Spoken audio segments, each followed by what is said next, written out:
Every new entry in the Final Fantasy series has always tried its best to innovate and stand apart from the games that came before it. This has seen the franchise become synonymous with change, as amongst other things, almost every game features fresh new gameplay systems. But even though change is constant, there have been some core gameplay staples that have endured from title to title, designed to keep everything a bit grounded. It's easy to point at things like chocobos, summons, airships, and even random encounters to a degree, but one of the most enduring common threads between the games often flies under the radar: the inclusion of a time-tested role-playing mechanic, the item. A broad term on purpose, an item can be lots of things. It could be a key to a door, a potion that heals the party, or even a tool to use in battle to cast powerful spells. They are designed to be carried in the inventory and used in a variety of different situations, as a way of giving the player a lot of flexibility with what they can do at any given time. As such, there have been a myriad of diverse and interesting items introduced as the franchise evolved. But not all items were created equally. Though it makes sense for most items to be less useful as time passes, as the party gain access to better abilities, there's a small array of items that almost never had utility at any point in the game in which they featured. These were the items that formed the rare breed that sported redundant effects, overly complicated applications, or quite simply, didn't really do what was intended. And it's that exact kind of item that we're going to focus on in this video. The items that, despite their best efforts, really ended up being almost completely useless in practice. So, with our usual caveat that we will only feature one item per entry in the series, here are 7 items that ended up being almost completely useless. And what better place to start than with an item that has gained an iconic place in Final Fantasy's history, the potion. But we're going to focus specifically on the one that featured in Final Fantasy XIII. Just as Final Fantasy XII had done so before, Final Fantasy XIII changed a lot of perceptions surrounding what a mainline Final Fantasy game should be. Central to this was a new, fast-paced and dynamic gameplay system dubbed Command Synergy Battle. It reimagined the classic ATB system, forcing players to switch up their strategies on the fly in order to exploit weaknesses, induce staggers, and then build huge burst damage combos.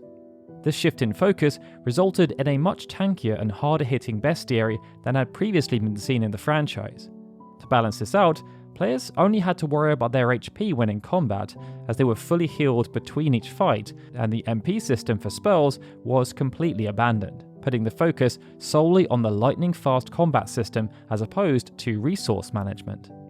Despite this, there were still some resources the player could collect and use, such as items that were designed to give the party an advantage in combat, or possibly letting them avoid encounters altogether. Traditional curative items like Phoenix Downs and antidotes made an appearance, but their usefulness was diminished when compared to past titles in the series, and after characters developed up to a certain point, they often became superfluous, something that was compounded by their complete lack of utility outside of battle. One item had even less utility than the others though, and this was none other than the iconic potion. Healing a measly 150 HP to the whole party, or up to 5% of a character's maximum HP if their max was above 3000, the potion was basically outclassed by any character with the medic paradigm as soon as it became available. Whereas status healing items may have been useful in a pinch depending on the situation, potions outside of the game's opening moments were quite redundant. Even when bolstered by the Doctor's Code accessory, which doubled the effectiveness of potions, you'd be hard-pressed to find a time when using a potion made sense over simply paradigm shifting to the medic role. Status effects are often some of the more annoying ways an enemy can damage the party, sometimes turning the tide in battle almost instantly and transforming a standard fight into a nightmare scenario. Protecting oneself against these negative elements is therefore usually a solid idea, whether it be actively, such as using curative items or spells in battle, or passively, such as with equipment or accessories that offer natural resistances. In Final Fantasy VII, a combination of these methods could go a long way in warding off unwanted status effects in combat, but when it came to a one-stop combat solution, few could live up to the effects of the vaccine item, at least on paper. Technically, the vaccine item granted its target the resist status, a status which granted immunity to all incoming status effects, even including instant death. But despite the amazing potential of this kind of status protection, in practice, the resist status was a double-edged sword and had the potential to be almost as annoying as it was useful. First off, in addition to stopping harmful status effects, the resist status also prevented positive ones. Secondly, if the vaccine's target was already afflicted with a status effect, applying the resist status would lock that status effect from being cured until the resist status subsided. This notion was then exacerbated in the battle square. Instead of providing resistance against the random status reels, if the resist status was applied, it would prevent the player from being able to remove them, as it blocked Asuna and many healing items. If absolutely necessary though, resist could be removed with the use of Dispel or the enemy skill White Wind.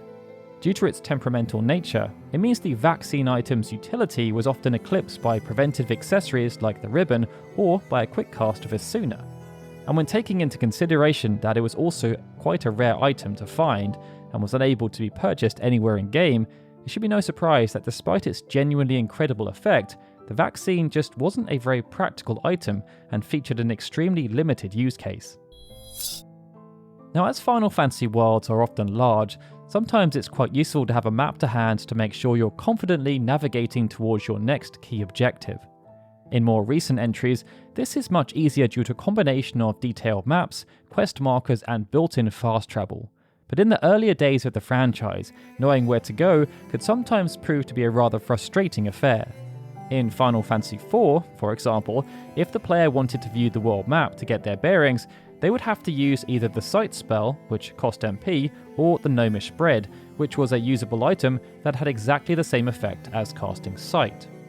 As discussed in our 7 spells that were almost completely useless, Commentary Edition, Final Fantasy IV's rendition of the Sight spell was not useless because of its effect, but because the effect itself had little point due to the game's rather linear nature. Essentially, it was almost never necessary to check where you needed to go, as there were very few opportunities to truly break from the intended critical path, and therefore both the Sight spell and the Gnomish Bread item had very limited practical use. To its credit, Gnomish Bread did save the party some valuable MP, a fact which maybe gave it a leg up over Sight.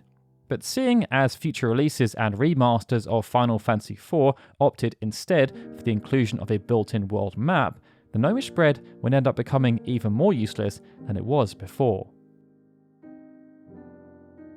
It's often the case that most problems encountered in Final Fantasy games can be solved through combat.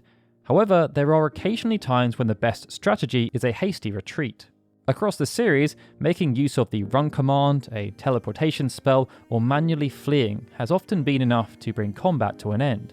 But regardless of the method, if the party's escape still failed, items like Final Fantasy VI's Smoke Bomb could then be used to allow the party to flee unharmed. If it was a distraction that was needed, however, abilities like Provoke could draw enemy focus and allow the rest of the party to utilize the opportunity to either heal up or unleash their strongest attacks. In Final Fantasy XV, escaping unwanted combat scenarios or avoiding the focus of enemy attacks was not quite as simple, as due to the open world nature of the game, foes could simply chase Noctis and his friends as they tried to turn tail and run. To help with this, the game featured an item called the Moogle Plushie, a tool that could be acquired from Iris Amicitia in the Stalem during Chapter 8. This item, when used in battle, distracted enemies and drew their attention, allowing the party to either press their advantage or run away altogether. While an item such as this seemed like it would be applicable to a variety of combat scenarios, in practice it unfortunately wasn't quite as useful as it appeared. This was because though the Moogle plushie did draw enemy attacks, it didn't work on every enemy, and once it suffered enough damage, it would break and its effect would end. Once broken, it would then need to be repaired by Iris, which meant continued use necessitated constant trips back to Lestalem. This made the Moogle plushie a rather frustrating item to get the most out of, especially when taking into account that it was most useful against mobs of weaker enemies who rarely required a distraction strategy to deal with anyway. It's also worth noting that it could be used as a catalyst for Elemency, but it only provided a single point of power, almost as if to underline its limited usefulness. In many ways, Final Fantasy VIII was the first mainline Final Fantasy game to feature a comprehensive crafting system. This manifested through the use of magic and item refining systems, but also through the weapon upgrade system, which represented a fundamental shift in terms of how new weapons could be acquired compared to previous games. It meant that instead of purchasing weapons in shops or finding them in the field, they would need to be crafted from materials. And those materials would need to be obtained through a variety of sources, including drops from battles or being refined from other items such as Triple Triad cards. To help the player with this process, various issues of magazines called Weapons Monthly could be found scattered throughout the world. These items, when examined in the menu, detailed the crafting requirements needed to make each weapon, as well as providing a little background and adding the weapon's details to the world's junk shop menus. Knowing which item was needed in order to craft better armaments was a handy feature, but what many may have missed was that the Weapons Monthly magazines weren't actually needed for the crafting process. As long as the correct ingredients were in the player's inventory when visiting the junk shop, they would be able to craft the corresponding weapon, regardless of whether they knew the weapons existed via the magazines or not. This meant that resourceful players could simply look up which items were needed for any given weapon, and often, through the use of Triple Triad playing, collect and refine the necessary materials. Through this method, it's possible to create ultimate weapons much earlier than you'd expect. And the most prominent example here is that Squall's Lionheart is obtainable before the end of Disc 1. Basically, outside of those looking for every issue for the sake of being a completionist, there wasn't a need to find all or even any of the Weapons Monthly magazines in order to make the best weapons, and as such, it rendered the magazines nothing more than a handy reference when scouring the world for materials. Summons have earned their place as an integral part of the Final Fantasy series ever since their introduction in Final Fantasy III on the Famicom. Though some entries in the franchise, such as Final Fantasy VII and VIII, allowed any character to use summoning magic, this skill was frequently locked to those who were denoted as summoners or had the summoner job. But regardless of who was able to cast these powerful spells, one thing was sure: they were likely going to need a lot of MP to spare, as summoning was usually a high-cost activity, albeit one with a very good return on investment. It goes without saying then, that an item that could allow summons to be called forth without spending any MP or even being a summoner would be a huge advantage in combat, and when it came to Final Fantasy V's Magic Lamp, this was the perfect description, until it wasn't. Located in Istory Falls in the Merged World, the Magic Lamp was an item that, when used in battle, called forth a powerful summon to aid Bart and his party. On initial use, it would summon Bahamut, the most powerful summon in the game, which on first impression made it seem like an incredible asset.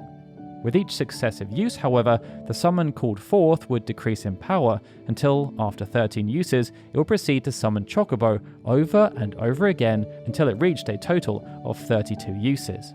At this point, the Magic Lamp was supposed to summon Eggman to use its ability Egg Chop, but as this summon had no sprite and didn't do any damage, instead the player was met with text informing them that the enemy was too far away.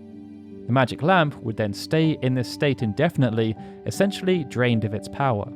It was possible to recharge the Magic Lamp and start this cycle all over again, but doing so required the player to either return to Istory Falls where they found it, or venture to the spring in the Great Sea Trench. Sadly, the Magic Lamp, while on paper a very powerful damage-dealing item, was simply too conditional to get consistent benefit from. In addition, once it began to lose power, it was hard to count on it to deal meaningful damage when needed, making it more of a novelty than a clever way to circumvent summon costs. Now, many of the items discussed so far have been almost completely useless due to either underwhelming mechanics or limited use cases, but none so far, except perhaps the gnomish bread in the modern day, have been completely useless. That's why, for our final item, we thought we'd shed some light on one that was completely useless, and that item was the Moogle from Final Fantasy Adventure on the original Game Boy.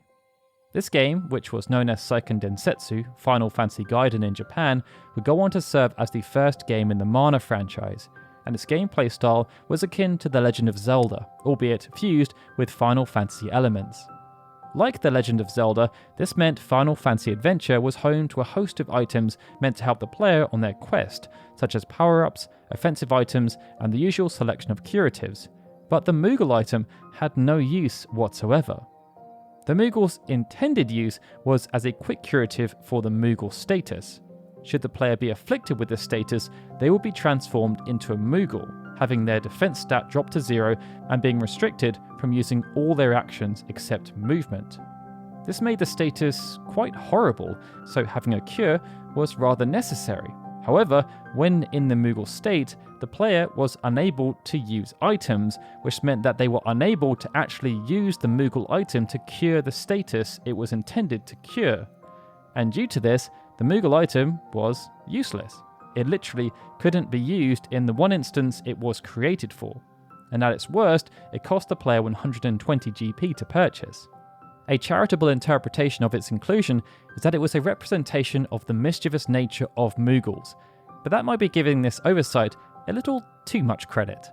It just goes to show, however, that not all items are created equal, and it's why we've been rather excited to share with you this list of 7 items that ended up being almost completely useless. Were there any other useless items that you've come across on your travels though that you feel we missed? Let us know in the comments below, and if you enjoyed this video, feel free to hit that like button and subscribe to the channel for more content. Alright everyone, with that, this is Darryl signing out. As always, I'd like to give a big thank you to all of our Patreon and YouTube membership supporters, especially Benjamin Snow, The Livestream, Gregory, Justin Dent and Sukin TDK, who are super special Onion Eye supporters, and of course a big thank you to everyone for watching this video. I'll see you all again soon for more Final Fantasy goodness.